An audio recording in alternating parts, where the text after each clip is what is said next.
Niin, terve plebeit. Se on Riku tässä. Moi.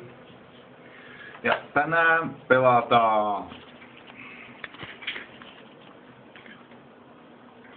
Pasianssia.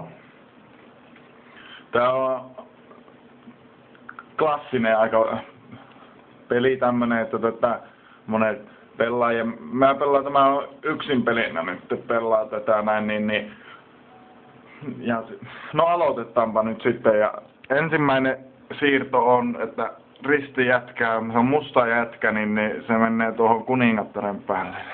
Niin tuonne nyt vapautui tuonne vasempaan, kun mä siirrän tuon ja otan sitten tästä näin, niin meillä on taas, kun tuon siirtää, niin meillä on yhä edelleen, kun näin voidaan ottaa, niin kyllä vaan auki. Ja, että kun aika pitkälle on nyt voisin arvostella tämän pelin, niin grafiikka on aika kuitenkin selvää ja valaistuksessa on eroja, niin annan 4 pistettä.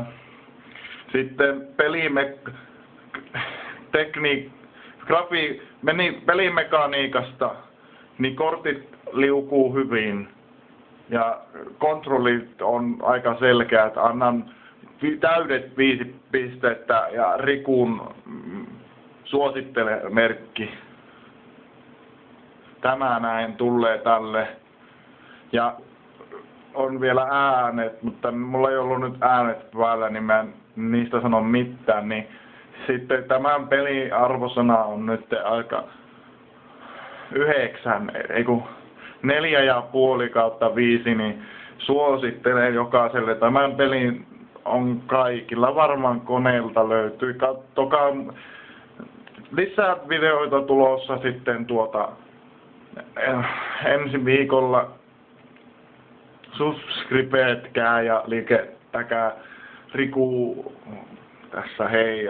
Nämä oli video. Kiitos kun katsoitte. Hei.